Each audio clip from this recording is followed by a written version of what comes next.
আর আমরা থাকি আর বাঁচি, হাসিনার এই ইয়া করি নাই, আমরা থাকলেই কি আর বাঁচলেই কি, আমরা এইভাবে আমাদের জীবন আমরা দিয়ে দিচ্ছি আল্লাহ রাস্তায়, আল্লাহর নাম লইয়া।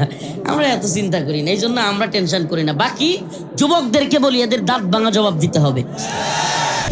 মুক্তিযুদ্ধের চেতনা, বাঙালি চেতনা, তারপরে মুজিবের চেতনা, আরো কতটি আছে না চেতনার ট্যাবলেট, অনেকদিন বিক্রি করছে, এখন আর এত বেশি এটার বেচা কিনা হয় না। হাসিনার বিদায় হোক, আল্লাহ পাক বিদায় করে দিছে। আল্লাহ পাক বলছেন, ইন্নাল্লাহা লা ইউগাইয়িরু মা বিকওমিন হাত্তা ইউগাইয়িরু মা বিআনফুসিহিম, ততক্ষণ আমি কোনো জাতিকে পরিবর্তন করি না যতক্ষণ না সে জাতি নিজেরা পরিবর্তন হয় এবং পরিবর্তন চায়। সুবহানাল্লাহ। আমরা পাকিস্তানের আব্দুল হামিদ খান বাসানির একটা কথা আমার মনে পড়ে। উনি বলেছিল, পিন্ডি ছেড়েছি দিল্লির গোলামির জন্য না। পিন্ডি মানে রাওয়ালপিন্ডি, পাকিস্তানের একটা এলাকার নাম কি রাওয়ালপিন্ডি। পিন্ডি ছেড়েছি দিল্লির গোলামির জন্য না। আমরা তো বলি পিন্ডি ছেড়েছি, দিল্লিও ছেড়েছি, ওয়াশিংটনের গোলামির জন্য না। وقالوا اتخذ الرحمن ولدا تكاد السماوات يتفطرن منه وتنشق الأرض وتخر الجبال هدا وقالوا اتخذ الرحمن ولدا, তারা দয়াময় আল্লাহর সন্তান সাব্যস্ত করে।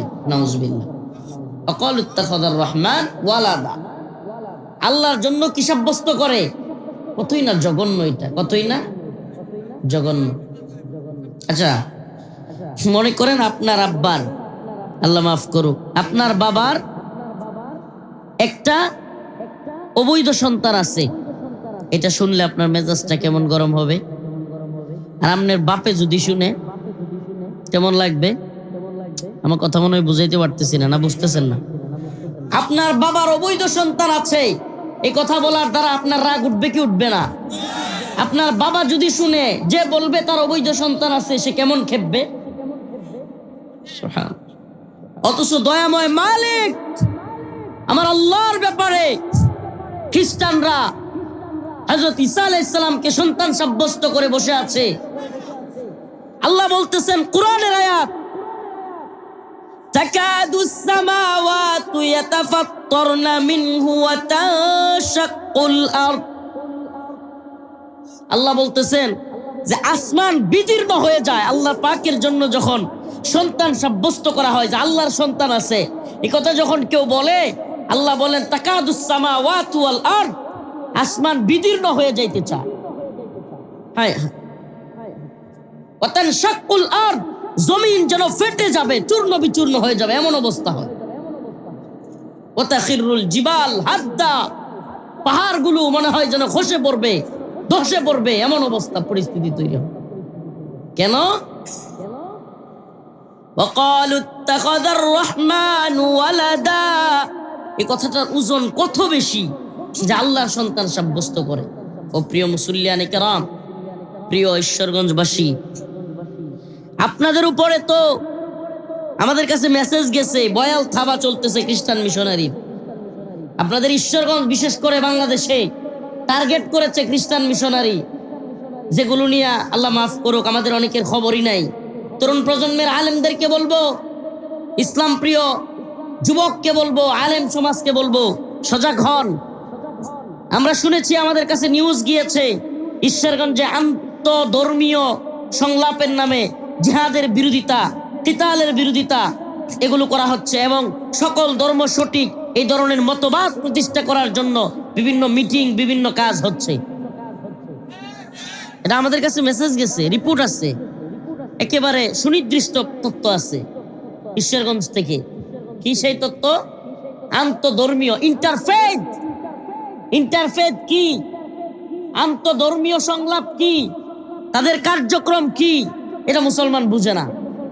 ইন্টারফেথ একটা ভয়ঙ্কর ষড়যন্ত্র। ইন্টারফেথের কাজই হলো মুসলমানদেরকে ইসলাম থেকে বের করা। আল্লাহ মাফ করুক, ঈসাই মুসলমান বানানো। কি মুসলমান? এই দুনিয়ায় আল্লাহর রাসূল আসার পরে আর নতুন করে আর কোনো ধর্ম মতবাদ আল্লাহর কাছে গ্রহণযোগ্য না। কথা বলেন না, গ্রহণযোগ্য? আমার কথা না আল্লাহর কথা। আল্লাহ পাক রব্বুল আলামিন কোরআনে কারীমের মধ্যে বলেন, ইন্নাদ-দীনা ইনদাল্লাহিল ইসলাম। আল্লাহর পক্ষ থেকে কথা, আমার কাছে একমাত্র গ্রহণযোগ্য শুধুমাত্র মনোনীত ধর্মের নাম হলো ইসলাম। আল্লাহর কাছে একটাই ধর্ম গ্রহণযোগ্য। কয়টা? এটা আমার কথা না, স্বয়ং আল্লাহর। তাইলে এখন যদি আপনাদের এলাকায় এসে কেউ কয় যে সকল ধর্মই সঠিক, সকল ধর্মই সঠিক কথা বলে, নাউজুবিল্লাহ, আমাকে একটা কথা বলেন, যদি সকল ধর্ম সঠিক কথা বলে আমি মুসলমান কেন থাকবো? এই শীতের রাইতে ঠান্ডা পানিতে ওযু করে ফজরের নামাজ, কি কষ্ট রে! অন্য ধর্ম গেলে গায়ে নামাজ পড়া লাগতো না, কত সহজ। আমি কেন মুসলমান থাকবো? নাউজুবিল্লাহ। স্বাভাবিক, সকল ধর্মই যদি সঠিক হয়, সকল ধর্মই যদি জান্নাতের পথে নিতে পারে, তাহলে আমার তো মুসলমান থাকার মানে নাই। আমি কেন? সবাই বলবে, এটা সাধারণ জ্ঞান যাদের আছে ন্যূনতম, তারাও বলবে আমি মুসলমান কেন থাকবো? যেই ধর্মে গেলে নামাজ পড়া লাগবে না, যেই ধর্মে গেলে যে কোনো বেড়ি লয়ে গে হতুন যাইব, সমস্যা কি? বিয়ের দরকার নাই, নাউজুবিল্লাহ, মানে বিয়ের প্রয়োজনই নাই। আমি তো এমন ধর্ম খুঁজবো, কারণ মজাই মজা। হ্যাঁ, পালনের দরকার নাই, টাকা দেওয়ার, খাওয়া দেওয়ার কোনো কিছুর দরকার নাই, খালি আমার চাহিদা পূরণ করা যাবে, এর চেয়ে মজা আছে? নাউজুবিল্লাহ। প্রিয় ভাইরা আমার, বন্ধুগণ আমার, একটু বুঝার চেষ্টা করেন, গভীর ষড়যন্ত্র।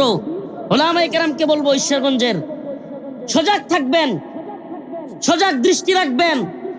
আমরা শুনেছি সুনির্দিষ্ট, আমি তত্ত্বগুলো এখন বের করলে সময় লাগবে, আমি বের করতে পারি নাই, এটা আমার একটা ব্যর্থতা। আমি এটা বের করা উচিত ছিল। আমার কাছে সবগুলো ডকুমেন্টস আছে, কোথায় কোথায় এই সমাবেশ হয়েছে, এই সমাবেশের উদ্দেশ্য কি এবং তারা কি চায়, এগুলো সব আমার কাছে ছিল। ইন্টারফেথ ষড়যন্ত্রের নাম কি? ইন্টারফেথ, আন্তধর্মীয়।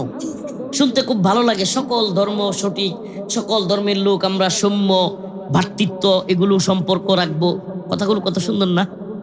কথা সত্য, কিন্তু মতলব খারাপ। কালিমাতু হক উরিদা বিহাল বাতিল, কথা সত্য কিন্তু মতলব কি খারাপ? আল্লাহ বলতেছে, ইন্নাদ-দীনা ইনদাল্লাহিল ইসলাম। আল্লাহর কাছে একমাত্র শুধুমাত্র গ্রহণযোগ্য মনোনীত ধর্মের নাম জুরে কয় না? এই ওইটি কোন দল? আওয়ামী লীগ না মুসলমান? আওয়ামী লীগ আর মুসলমান কি এক জিনিস না? আওয়ামী লীগ না মুসলমান? মুসলমান তো এখনো কয় না রে। আপনারা কি মুসলমান তো? হুজুর সন্দেহ আছে নাকি? আমার কোনো সন্দেহ নাই, আমার কোনো সন্দেহ নাই, অবশ্যই আপনারা মুসলমান, আপনারা অবশ্যই মুমিন। কিন্তু মুমিনের আওয়াজ আরো বড় হইতে হবে, ঠিক কিনা? আমরা পাকিস্তানের আব্দুল হামিদ খান বাসানির একটা কথা আমার মনে পড়ে। উনি বলেছিল, পিন্ডি ছেড়েছি দিল্লির গোলামির জন্য না।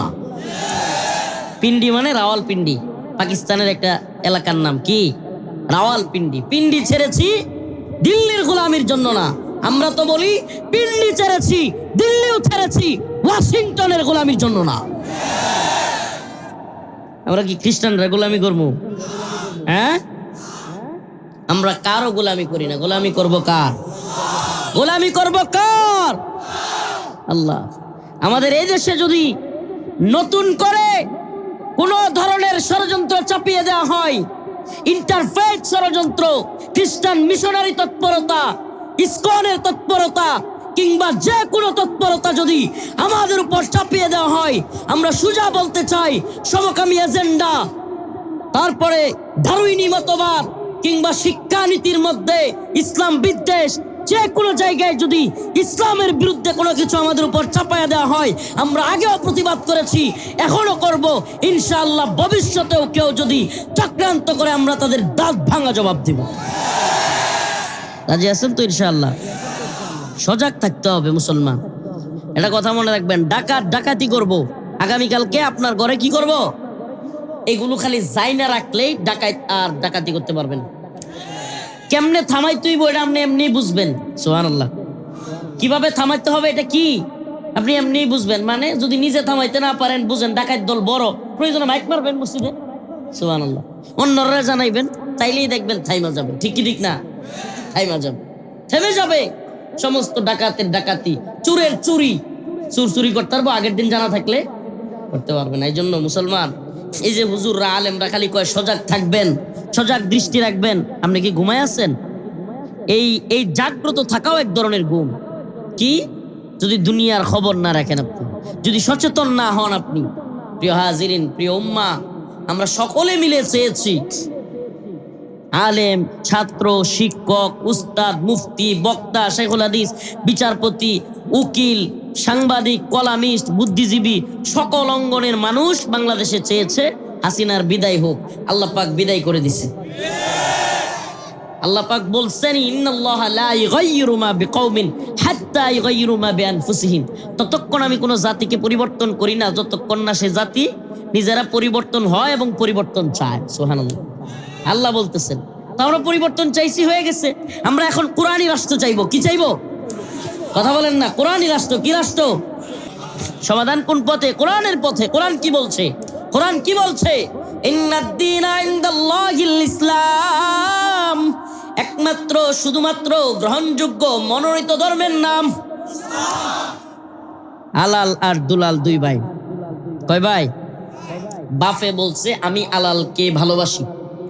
আচ্ছা, এখন কেউ কি বলতে পারবেন বাপের এই কথা বলার দ্বারা এটা বোঝা যায় যে আমি দুলাল রে ঘৃণা করি? বাপে বলছে আমি আলালকে, দুলালের ব্যাপারে কিছু, তাইলে অনেকে বলার সুযোগ পাইতো যে তার বাপে মনে হয় দুলাল রেও কি করে। কিন্তু যদি কোনো বাবা বলে আমি আলালকে ভালোবাসি, দুলালকে ঘৃণা করি, এই কথা বলার পরে আর কোনো কথা আছে? ক্লিয়ার না? আল্লাহ পাক রব্বুল আলামিন কোরআনের মধ্যে শুধুমাত্র ইন্নাদ-দীনা ইনদাল্লাহিল ইসলাম বলেই থেমে যান নাই। আমি একমাত্র গ্রহণযোগ্য আমার কাছে ভালোবাসার ধর্মের নাম ইসলাম, এই কথা বলে আল্লাহ পাক থেমে থাকেন নাই। আল্লাহ রব্বুল আলামিন অন্য এক আয়াতের মধ্যে বলেন, ওয়া মান ইয়াবতাগি গায়রাল ইসলামি দীনা ফালাই ইউকবালা মিন।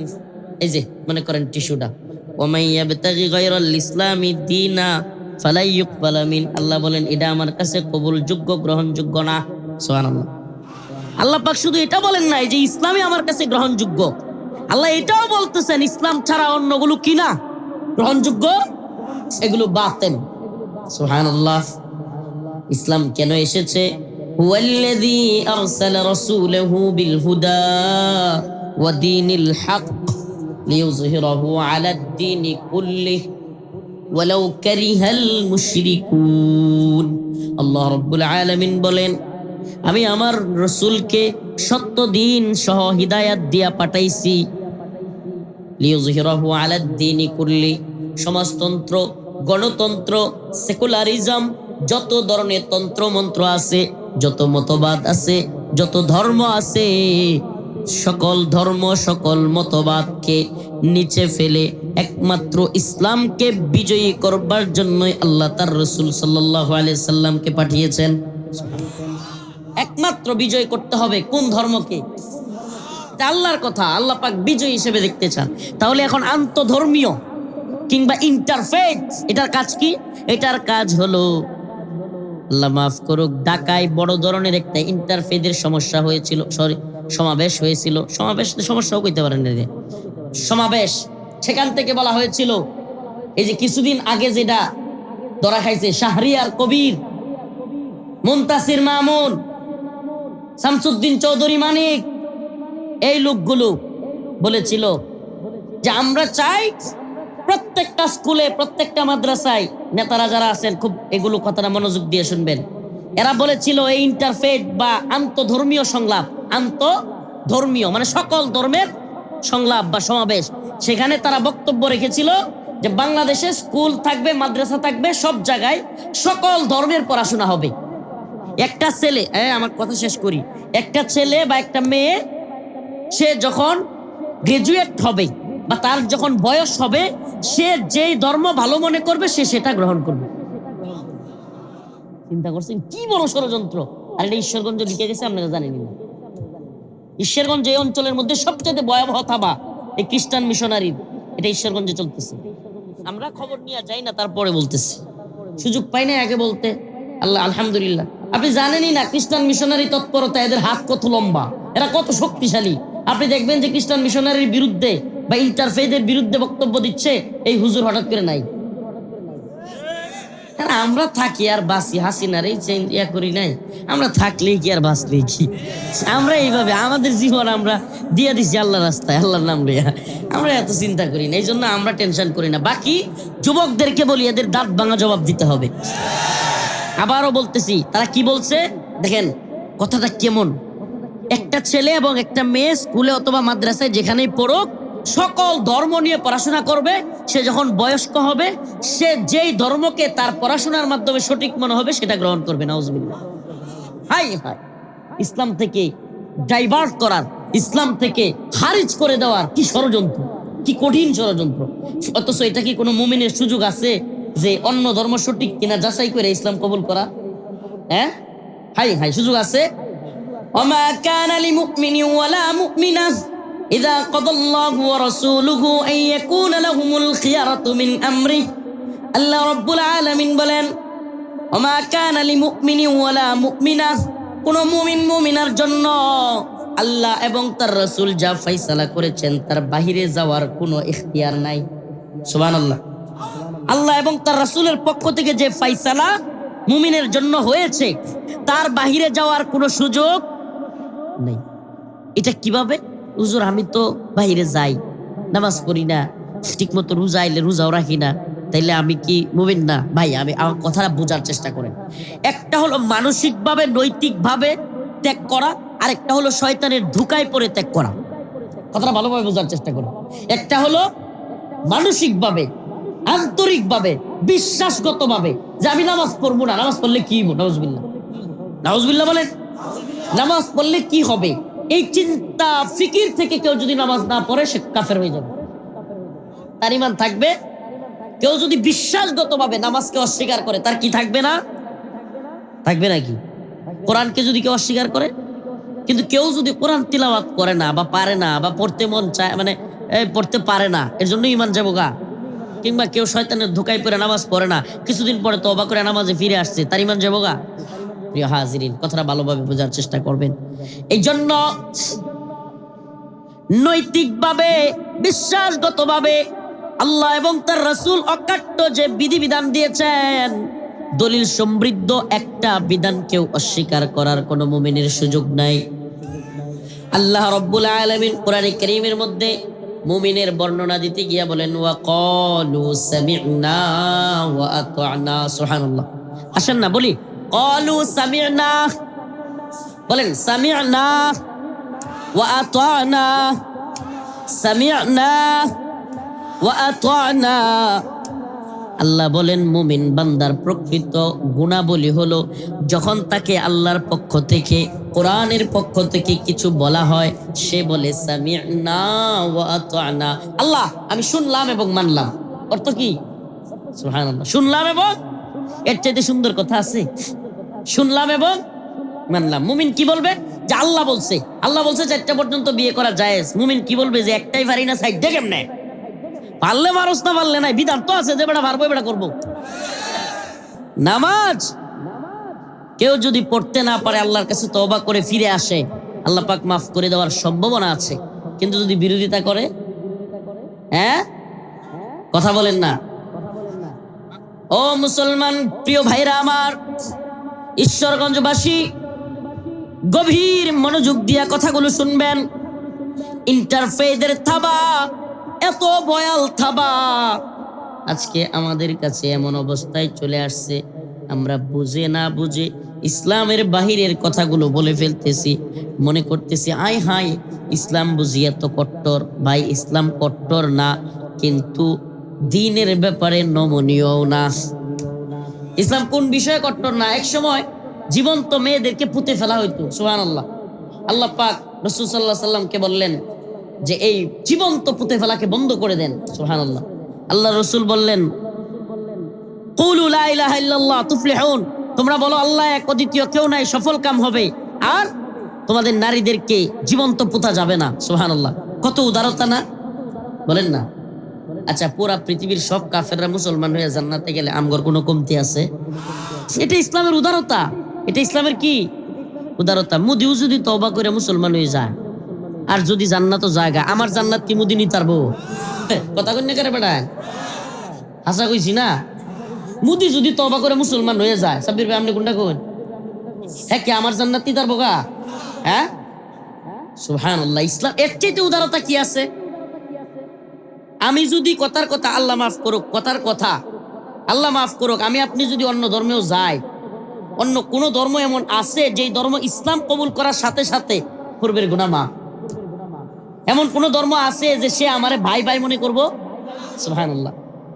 অথচ ইসলাম এমন এক জিনিস, আগামীকালকে তুমি মুসলমান হও, আজকে তুমি মুসলমান হও, ওই বাপের ঘর থেকে, দাদার ঘর থেকে বংশীয় মুসলমান, আর আগামীকালকে যে ব্যক্তি হিন্দু থেকে মুসলমান হয়েছে সে আর তার অধিকার হক সব সমান। তুই কালকে মুসলমান হইছিস, তুই গরুর গোশত খাইতে পারতি না? ইসলামে এরকম কোনো কথা আছে? সুবহানাল্লাহ, আছে। আমাদের নেত্রকোনা এক ভাই আছে, ওয়াসিক বিল্লাহ নুমানি, নতুন মুসলমান, এতটি করে গরুর গোশত খায়। আমি কই ভাই এই অবস্থা কে? আমি কাফারা তুলতেছি, আগে খাইতেছি না। হ্যাঁ, আমার সাথে বইছে ওয়াসিক বিল্লাহ নুমানি ভাই, ওই প্রতিদিন প্রায় আধা কেজি করে গোশত খায়। আমি কই ভাই এই অবস্থা কে? কাফারা, আগে খাইতে পারছি না ঠিক মতো। সুবহানাল্লাহ। তো ইসলাম কি এমন ধর্ম যে আগামীকালকে মুসলমান হইলে আপনার হক কিছুটা কম থাকবো যে তুই নতুন আইসস ধর্মে? হ্যাঁ, আমি 50 বছর ধরে মুসলমান আর তুই কাইলে মালফতের বন্ড চাস, কইব এটা কেউ? সুবহানাল্লাহ। আপনি কালকে মুসলমান, মুদি যদি আগামীকালকে মুসলমান হয়, মুদিও আমার ভাই, ঠিক কি ঠিক না? আর কাফের থাকলে আশিদ্দাউ আলাল কুফার, আমাকে শক্ত থাকতেই হবে। কি করতে হবে? একজন সনাতনী বা ভিন্ন ধর্মী কেউ অসুস্থ হয়ে গেছে, তাকে চিকিৎসা দেন, চিকিৎসায় সহযোগিতা করেন, টাকা দেন। ইসলাম এতে সমস্যা নাই, বরং এটা উৎসাহিত করে। ভিন্ন ধর্মের কেউ রাস্তাঘাটে নির্যাতিত হচ্ছে, মুসলমানের মাধ্যমেই হোক, একটা মেয়েকে ভিন্ন ধর্মের, আল্লাহ না করুক, কেউ র্যাপ করতেছে, তাকে আপনি ফিরান, তাকে বাঁচান। এই উদারতা দেখাইতে ইসলামে সমস্যা নাই। কিন্তু মূর্তি পূজার মধ্যে গিয়া এক বাটি লবণ লইয়া গেলেও ইমান চলে যাবে। এই জায়গায় বিশ্বাসের জায়গা, একটা হলো পারিবারিক সামাজিক অবস্থান, আর একটা হলো বিশ্বাসের জায়গা। কথাটা ভালোভাবে বুঝবেন। বিশ্বাসের জায়গায় সহযোগিতা করলে আপনি মূর্তির পূজাকে প্রমোট করলেন, ইমান চলে যাবে। বিশ্বাসের জায়গায় 31 নাইট, 30 মার্চ খ্রিস্টানদের সহযোগিতা করলে, খ্রিস্টানদের কালচারকে প্রমোট করলে, উলামায়ে কেরাম বলেন ইমান চলে যাওয়ার সম্ভাবনা আছে। বুঝা শুনা করলে কি চলে যাওয়ার সম্ভাবনা আছে? নাউজুবিল্লাহ। কেন? কারণ আল্লাহ বলতেছেন তাকাদুস সামাওয়াতি ওয়াল আরদ, সুবহানাল্লাহ, ইয়াতাফাত্তারনা মিনহু ওয়া তানশাক্কুল আরদু ওয়া তাখিরুল জিবালু হাদ্দা। তাকাদুস সামাওয়াতু ইয়াতাফাত্তারনা মিনহু ওয়া তানশাক্কুল আরদু ওয়া তাখিরুল জিবালু হাদ্দা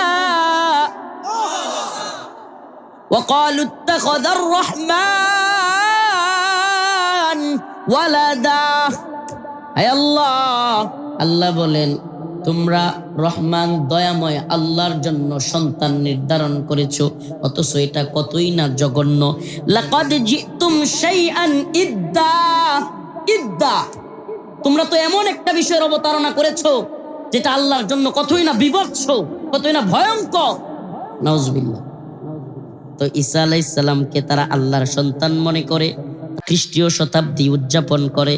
তা আপনিও যদি করেন, আপনি তো খ্রিস্টানদের কালচার গ্রহণ করলেন, আপনি তো আল্লাহর গোলামি বাদ দিয়ে খ্রিস্টানদের কালচারাল গোলাম হয়ে গেলেন। কালচারাল গোলাম, সাংস্কৃতিক গোলামি। এটা কি?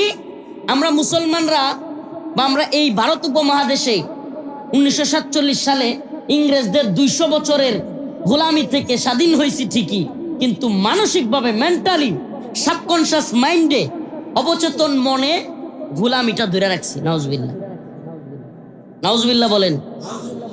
কেমনে কইবেন? কেমনে? এই যে চেয়ার টেবিলে বইয়া খাওয়া বা বিভিন্ন কাজ, এই যে প্যান্ট শার্ট পরা, এগুলো মুসলমান বাঙালিদের ছিল না। আপনি ইতিহাস একটু পড়ে দেখেন।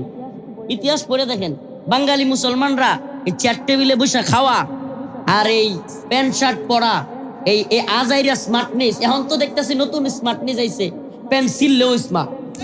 ওরে ওরে ফইরের বাচ্চা, ফইনির ঘরের ফকিন্নি, পেন্সিললেও কি স্টাইল, কানে দুল পরে এটারও কয় স্টাইল, বেটার ঘরের বেটা কানে দুল পরে, এটা আবার কিসের স্মার্টনেস রে বেটা? তোর স্মার্টনেস তোর রুচির মধ্যে তো কুত্তা পেশাব করছে বেটা। পুরুষত্বহীন, পুরুষত্বহীন এক জাতি তৈরি হচ্ছে আমাদের। আর পুরুষত্ব তো একটা পুরুষের মধ্যে ভাবসাব থাকবো। তুই বেটা কানে দুল পরে তুই পুরুষত্ব স্মার্টনেস দেখাস, তুই তো স্মার্ট না, তোর রুচির মধ্যে কি কি করছে। কথাগুলো বলতে বাধ্য হচ্ছি, কত নিকৃষ্ট রুচি। পেন্সিলে রাখছে, এটা নাকি স্টাইল? কারবারটা দিয়েছে তা তুই ল্যাংড়া থাকে না, আরেকটা স্টাইল। একটু আস্তে, একটু সিরিয়াস যদি স্টাইল হয় তাহলে পুরাটা খুললে আরেকটা স্টাইল হোক। আস্তাগফিরুল্লাহ, ইস্তেগফার পড়েন না, বলেন আস্তাগফিরুল্লাহ। বান্দরের মতো চুল কালার কইরা বান্দরের মতো দেখা যায়, ঘোড়ার মতো দেখা যায়, এটাও কয় স্টাইল। আল্লাহ হেদায়েত দান করুন। এই যে কালচারাল গোলামি, এটা কি বলে? এটা কি? আমাদের রাসূল তো টুপি, জুব্বা, এই রুমাল, পাগড়ি এগুলো পড়তেন, কই তোমাকে তো দেখি না এগুলো পড়তে। তার মানে তুমি ইসলামের গোলাম না হয়ে, আল্লাহর গোলাম না হয়ে, কালচারালি মানসিকভাবে অবচেতন মনে তুমি ইংরেজদের কিংবা হিন্দুদের গোলামি করতেছো। নাউজুবিল্লাহ বলেন।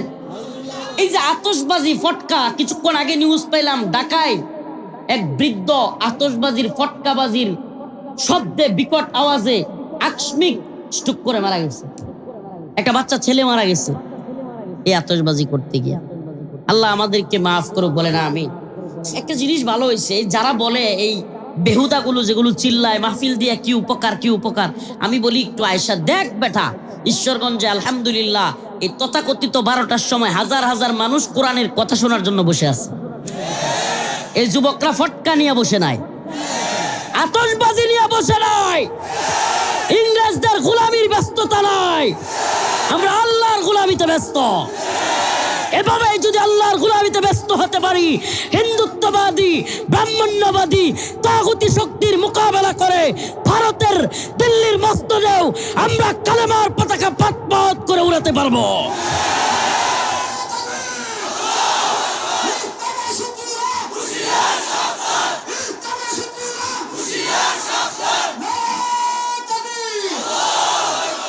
অপসংস্কৃতির বিরুদ্ধে, হিন্দুত্ববাদের বিরুদ্ধে, কালচারাল সাংস্কৃতিক গোলামির বিরুদ্ধে আমাদেরকে সোচ্চার হতে হবে। এটা কথা মনে রাখবেন, কোন জাতিকে অস্ত্র দিয়ে গোলাম বানানো যায় না। ইতিহাস সাক্ষী, অস্ত্র দিয়ে কি বানানো যায় না, মানসিকভাবে গোলাম বানাইতে হয়। সেটা সিস্টেমটা কি? নাউজুবিল্লাহ বলি একটু। নাটক, সিনেমা কিংবা টিভি সিরিয়াল বা যাই এই যুবকেরা দেখে, আপনার কি মনে হয় এটার প্রভাব মেন্টালি বা মানসিকভাবে পড়ে না? আপনি দেখবেন যে সমস্ত যুবকের, আল্লাহ মাফ করুক, নাটক, সিনেমা বা বিভিন্ন কিছু দেখে, এরা 4-5 জন এক হইলেই বিভিন্ন কথাবার্তা বললে নাটক সিনেমা স্টাইলে বলে, বিভিন্ন গল্প করলে নাটক সিনেমা স্টাইলে। নাউজুবিল্লাহ, আরো বাজে কালচার হয়েছে। আল্লাহ আমাদেরকে ক্ষমা করুন, আল্লাহ আমাদেরকে ক্ষমা করুন। এই পশ্চিমারা, এই পশ্চিম আমাদেরকে আরো এক কঠিন সমস্যার মধ্যে ফেলে দিয়েছে। আমাদের যুবক যুবতীদেরকে ফর্ন সাইট, বিভিন্ন ধরনের অসামাজিক ভিডিও, খারাপ ধরনের এগুলোতে আমাদের, আল্লাহ মাফ করুক, অনেক যুবক যুবতীরা আসক্তি হয়ে এমন পরিস্থিতি তৈরি হচ্ছে যে মানসিকভাবে ওই যুবক যুবতীর অন্তরের মধ্যে শান্তি নাই, ঠিকমতো ঘুমায় না, খায় না। অনেক অচেতন বাবা মা আছে, সচেতন না, খবরই রাখে না। কিরে আমার ছেলেটা এরকম হুট করে রাইগা যায় কেন? যায় দেখেন কোনো না কোনো নেশার মধ্যে জড়িত, হুট করে রাইগা যায়, কথা শুনে না। বড় নেতা হইছেন, বড় ব্যবসায়ী হইছেন, বড় টাকাওয়ালা হইছেন, কিন্তু সন্তান কথা শুনে না। আসলে আপনি সন্তানের খবরই রাখেন না। সন্তান টাকা পয়সা দিয়ে কি করে, কাদের সাথে চলে, সন্তানের খোঁজ খবর না রাখা বাবা মা এক ভয়াবহতা। কত ধরনের নেশার মধ্যে, বাজে কালচারের মধ্যে সন্তান চলে যাচ্ছে। এগুলোর কারণ একটাই, অপসংস্কৃতি। আমাদের যুদ্ধটা অপসংস্কৃতির বিরুদ্ধে। হিন্দুত্ববাদীরা যখন দেখলো বাংলাদেশকে যুদ্ধ দিয়া বা অস্ত্র দিয়া দখল কইরা মুসলমানরা আমাদের গোলামি করবে না, তাহলে কি করতে হবে? চেতনার ট্যাবলেট খাওয়াইতে হবে। কিসের ট্যাবলেট? মুক্তিযুদ্ধের চেতনা, বাঙালি চেতনা, তারপরে মুজিবের চেতনা, আরো কতটি আছে না চেতনার ট্যাবলেট, অনেকদিন বিক্রি করছে। এখন আর এত বেশি এটার বেচা কিনা হয় না, বেচা কিনা বন্ধ হয়েছে, ব্যবসা বন্ধ, দোকান বন্ধ করবে না তোর বেড়া চেতনার ব্যবসা। চেতনা হলো আমাদের লা ইলাহা ইল্লাল্লাহর চেতনা। বাঙালি চেতনার নাম দিয়া দুর্গার পূজা না করাইতে পারলেও পহেলা বৈশাখের দিন ঠিকই আমাদেরকে মূর্তি পূজা করাই ছাড়ছে। জানেন এটা আপনারা? এটা কি বলে? মেন্টালি দাস, সাবকনশিয়াস মাইন্ডে, অবচেতন মনে আপনাকে দাস বানায় রাখা, আপনাকে সাংস্কৃতিক ভাবে আগ্রাসন করে আপনাকে গোলাম বানায় রাখা। সেটা কি? আপনি জানে দুর্গাপূজা করবেন না, আপনি কি করবেন না? দুর্গাপূজা করবেন না। আপনার প্রয়োজন হলে দুর্গা পূজা করাইব। দুর্গা পূজা বুঝেন? দরগায় গিয়া মান্নত করা, দরগায় গিয়া মাথা লাগানো। আপনি খবর নিয়ে দেখেন, যতগুলো বন্ড বিদাতীদের দরগা আছে এগুলোকে সরকার এবং হিন্দুত্ববাদী সহ আরো বড় বড় যেগুলো আছে এগুলো প্রমোট করে। আপনি দরগার বিরুদ্ধে কিছু করতে যান, আপনি ইন্টারফেইথের খ্রিস্টান মিশনারির বিরুদ্ধে করতে যান, দেখবেন যে প্রশাসনিকভাবে আপনার উপর চাপ আসবে। তার মানে এদের মূল ঘাঁটিটা কোথায়, এদের শক্তিটা কোথায় পায়? আপনি দেখবেন নজিবুল হক কি একটা মাইজ ভান্ডারি, হেরে বানাই দিছে এমপি। মাইজ ভান্ডারি এমপি, মন্ত্রী, এগুলো বানাবে। বিভিন্ন ধরনের বিদাতীদেরকে প্রমোট করবে, বিদাতীদেরকে উপরে উঠাবে। আলহামদুলিল্লাহ 2024 সালের অভ্যুত্থান, এই অভ্যুত্থানের মাধ্যমে সমস্ত জাহেলরা শিক্ষা পাইছে। আলহামদুলিল্লাহ বলেন। এখন নতুন করে উপদেষ্টাদের মধ্যেও কিছু ভারতীয় দালাল ঢুকে গেছে। এই দালালি, আমরা একটা কথা বলেছি, হযরত আলী রাদিয়াল্লাহু আনহু বলেছিলেন, জালেমদের সাথে নমনীয়তা দেখানো, মাজলুমদের সাথে গাদ্দারি। আবারও বলতেছি, জালেমদের প্রতি নমনীয়তা দেখানো মানে আওয়ামী লীগের প্রতি, ভারতের রয়ের প্রতি, মাজলুম যারা মারা গেছে, শহীদ হয়েছে, তাদের সাথে গাদ্দারির শামিল। এটা মনে রাখবেন, সাবধান সাবধান, এদের প্রতি কোনো নমনীয়তা দেখানো যাবে না। কেন? এরা যদি তওবা করে ফিরে আসে তাইলে নমনীয়তা দেখাইতে সমস্যা, কিন্তু তার স্বস্থানে বহাল থাইকা আবার তার প্রতি নমনীয়তা দেখাবেন, তার মানে আপনি জুলুমকে প্রমোট করলেন। কি করলেন? প্রিয় ভাইরা আমার, আরেকটা বিষয়ে কথা বলি, আমার এটা খুব কষ্ট লাগছে। ইসলামিক মাহফিলগুলো গভীর রাত পর্যন্ত হয়। এইভাবে যদি নারী পুরুষ একসাথে আপনারা প্যান্ডেল করেন, এইভাবে যদি মহিলারা রাস্তায় উঠতে থাকে, পুরুষরা উঠতে থাকে, প্রিয় ভাইরা আমার, বন্ধুগণ আমার, এই ঈশ্বরগঞ্জবাসী আপনাদেরকে একটু সতর্ক করি, এই গভীর রাতে যে কোনো অনাকাঙ্ক্ষিত ঘটনা ঘটতে পারে, যে কোনো অনাকাঙ্ক্ষিত ঘটনা। কারণ আল্লাহ পাক পুরুষ এবং নারীকে নেগেটিভ পজিটিভ তার যেমন একটা আরেকটার সাথে লাগলে কেমন করে, করেনি? আল্লাহ পাক এটা দিয়েছেন, সুবহানাল্লাহ ওয়া বিহামদিহি। এটা হাসার কোনো কারণ নাই ভাই। একটা নারী এবং একটা পুরুষের মধ্যে আল্লাহ পাক ওই চাহাত দিয়েছেন যে একজন আরেকজনকে দেখলে কি করবে? আকর্ষণ হবে। তো এই রাত 12টা 1টায় 2টায় যদি আকর্ষণ হয়, পরে এটা বিকর্ষণ হবে না? এই আকর্ষণ তো বিকর্ষণের দিকে নিয়ে যাবে। এই মাহফিল, আল্লাহ মাফ করুক, এই প্রোগ্রাম, এটা দ্বীনের জন্য, কোরআনের জন্য। কিসের জন্য? দ্বীনের জন্য, ইমানের জন্য। অতএব আমাদেরকে সতর্ক থাকতে হবে। আচ্ছা বলেন তো, এই যে আমাদের দেশে কিংবা বর্তমানে উপমহাদেশেই মসজিদে গিয়ে পাশাপাশি নামাজ পড়া, এটাকে কেন এলাও করা হয় না? ফিতনার ভয়ে। এই ফিতনার ভয়ে। তো এখন যদি গভীর রাতে আপনি, আমার প্রশ্ন এটা, কেউ মনে কষ্ট নিয়েন না, আমার প্রশ্ন, যদি গভীর রাতে পাশাপাশি থাইকা মহিলা পুরুষ একসাথে ওয়াজ শুনতে পারে, আর রাস্তায় গেলেই দেখা যায় যে নারী পুরুষ একসাথে, নাউজুবিল্লাহ, তাইলে মসজিদে পর্দা দিয়ে নামাজ পড়লে সমস্যা কই? ওইটা তো গভীর রাত্রেও না। গভীর রাতে কোনো নামাজ হয় নাকি? ফরজ নামাজ গভীর রাতে আছে না? আমি বলতেছি না যে আপনি আগামীকালকে থেকে মসজিদ খুলে দিয়ে মহিলারাও নামাজ পড়তে দেন। এটা উলামায়ে হক যারা আছে তারা বইসা ফিতনার ভয়াবহতা কতটুকু বা পরিস্থিতি কি হবে এটা বুঝে তারা বলবে। কিন্তু আমি বলতে চাচ্ছি যেটা, আমার কথাটা ভালোভাবে বোঝার চেষ্টা করে, এই গভীর রাতে নারী পুরুষ একই সাথে প্যান্ডেল করা, প্যান্ডেলটা রাস্তাটা আলাদা না হওয়া, এটা একটা ভয়াবহ ফিতনা। নাউজুবিল্লাহ। এটা ভালোভাবে বুঝবেন। কমিটির যারা আছেন কিংবা এই এলাকার যারা আছেন মাহফিল করেন, তাদের প্রতি আমার বিনীত অনুরোধ, এই ফিতনাটা ভয়াবহ রূপ নিবে। আপনারা একটা কাজ করবেন, যদি মহিলাদের প্যান্ডেল থাকে কোনো বাড়ির ভিতরে হইলে খুব ভালো হয়। কোনো বাড়ির ভিতরে হবে, পর্দা বেষ্টিত থাকবে, ওখান থেকে তাদের যাওয়ার রাস্তাও ভিন্ন থাকবে। পুরুষদের যাওয়ার রাস্তা এবং মহিলাদের যাওয়ার রাস্তাও আলাদা থাকবে। না হলে যে কোনো দুর্ঘটনা হওয়ার সম্ভাবনা অনেক বেশি। আল্লাহ আমাদেরকে ক্ষমা করুক, বলেন আমিন। তাহলে আমি আজকে যে আলোচনাটা বোঝানোর চেষ্টা করলাম যে ইসলাম ব্যতীত অন্য কোনো ধর্ম সঠিক, এটা মনে করার সুযোগ আছে। কোরআনের আয়াত বলতেছে, আমার মুখের কথা দিয়ে বিশ্বাস করার দরকার নাই। ইন্নাল্লাযীনা আমানু ওয়া আমিলুস সালিহাত কানাত লাহুম জান্নাতুল ফিরদাউসি নুজুলা। সুবহানাল্লাহ। আল্লাহ বলেছেন যারা ঈমান এনেছে, নেক আমল করেছে, তারা জান্নাতুল ফিরদাউসে যাবে। কোথায় যাবে? কোথায়? কথা বলেন না, কোথায়? কারা যাবে? কারা? যারা ঈমান আনছে আর নেক আমল করছে। এখন আল্লাহ আরেক আয়াতে বলছে, ইন্নাল্লাযীনা কাফারু মিন আহলিল কিতাব ওয়াল মুশরিকিন ফি নারি জাহান্নাম। হায় হায়, আল্লাহ নিজে বলতেছে ইন্নাল্লাযীনা কাফারু, যারা কুফরি করেছে, মিন আহলিল কিতাব, আহলে কিতাব থেকে, ওয়াল মুশরিকিন, এবং যারা মুশরিক, ফি নারি জাহান্নাম, তারা কোথায় যাবে? জাহান্নাম। তা আল্লাহ বলতেছে ইসলাম ব্যতীত অন্য ধর্মের লোকেরা যদি কবুল না করে ধর্ম, যদি কালিমা না পড়ে, কোথায় যাবে? জাহান্নাম। তাইলে আমি নতুন কইরা উদারতার কোনো সুযোগ আছে? তিনটা দল, এই শেষ কথাটা শুনে যান। তিনটা দল, এটা উদাহরণ আর কি, এটা আমি নিজের থেকে বানাইছি জেলখানায় থেকে। এই উদাহরণটা খুবই সুন্দর। একদল আলেম, একদল, আরেক দল হইল সেকুলার, সুশীল, উদারবাদী। কি? উদারবাদী, সুশীল, সেকুলার, ধর্ম নিরপেক্ষতাবাদী, নাউজুবিল্লাহ। আরেক দল হলো বিধর্মী, অন্য ধর্মের কাফির। সহজ সরল যারা, তারা জাহান্নামে, আগুনের মধ্যে জাপ দিবে। আমার উদাহরণটা বোঝার চেষ্টা করেন একটু। আবারও বলতেছি, তিনটা দলের লোক।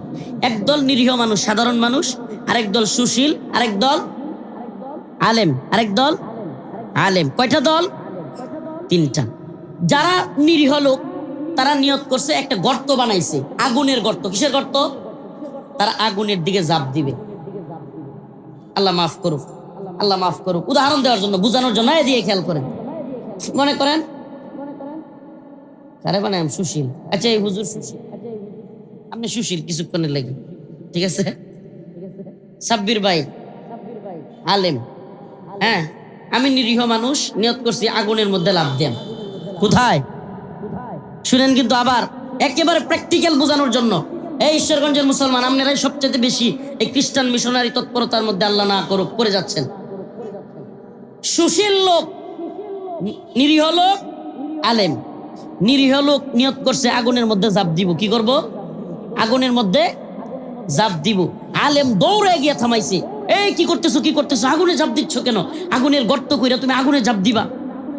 সুশীল খেপে উঠছে, এই বড়া মুল্লা, এই বড়া আগুনে জাপ দিব না পানির জাপ দিব? এটা তোর কি? এটা তার স্বাধীনতা, বাক স্বাধীনতা, এটা তার মানবাধিকার।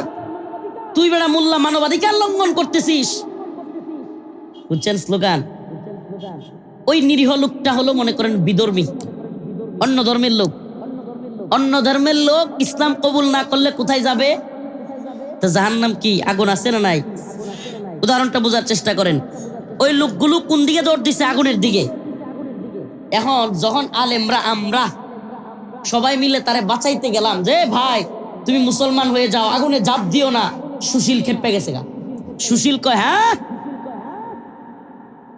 মুসলমান বানানি লাগবো সবাই রে, অন্য ধর্মে থাকছে, তার ধর্ম নিয়ে হ্যাঁ যাক, তোমার কি? মানে হইলো হ্যাঁ আগুনে যাক, তোমার কি? আল্লাহর কথা বিশ্বাস করলে কথা তো এটাই। আল্লাহ যদি বলে থাকেন ইন্নাল্লাযীনা কাফারু, যারা কুফরি করেছে, মিন আহলিল কিতাব ওয়াল মুশরিকিন ফি নারি জাহান্নাম, তারা যাবে জাহান্নামে। তাইলে জাহান্নামের আগুনে আমি অন্য ধর্মের লোককে যাইতে দিতে পারি? আমরা যারা যেতে দিতে চাই না, আমি তো বলি আমরাই সবচাইতে বড় উদারবাদী। আমরা চাই কি সবাই মুসলমান হয়ে সবাই জান্নাতে যাক, ঠিকই ঠিক না? নাকি সবাই কাফের থাকুক? কথা বলেন। সবাই কাফের থাকুক আমরা চাই? আমরা চাই সবাই মুসলমান হোক, তবে হ্যাঁ, লা ইকরাহা ফিদ্দিন, ধর্ম গ্রহণের ব্যাপারে বাড়াবাড়ি নাই। কোদাল লয়ে গিয়ে খারেন না যে এই মুসলমান হলে খুব মারবাম, এটা কোন যেত না, এটা বলা যাবে না। এটার ব্যাপারে বাড়াবাড়ি নাই। যে ধর্ম গ্রহণে দাওয়াত দেওয়া যাবে, ধর্ম গ্রহণের জন্য কি করা যাবে? দাওয়াত দেওয়া যাবে, তাকে বোঝানো যাবে। হ্যাঁ, সে যদি আমার বিরুদ্ধে দাঁড়ায় তার বিরুদ্ধে যাবে, কিন্তু ধর্ম গ্রহণ করার জন্য কোদাল নিয়ে, দাও নিয়ে, রড নিয়ে গেলে লাভ নাই। এটা আল্লাহর পক্ষ থেকে নিষেধ। ধর্ম গ্রহণে বাড়াবাড়ি করা যাবে। ইন্টারফেথ ষড়যন্ত্র, তাদের স্লোগান ঈশ্বরগঞ্জে খুব সুন্দর, খুব সুন্দর। আমরা সকল ধর্ম ভাই ভাই একসাথে থাকতে চাই। আল্লাহ বলে ইন্নামাল মুমিনুনা ইখওয়া, মুমিন মুমিনের ভাই। তারা বলে সবাই ভাই ভাই। এই মুসলমান কাফের ভাই ভাই না মুসলমান মুসলমান ভাই ভাই? তাইলে তাদের স্লোগানটা কি? আমরা সবাই নাউজুবিল্লাহ, নাউজুবিল্লাহ কর। কত সূক্ষ্ম ষড়যন্ত্র না, কত সূক্ষ্ম ষড়যন্ত্র। এরপরে কি? সকল ধর্মই সঠিক, নাউজুবিল্লাহ। এতক্ষণের আলোচনায় কি সকল ধর্ম সঠিক মনে হয়েছে আপনার? হ্যাঁ, নাকি একমাত্র ইসলাম সঠিক?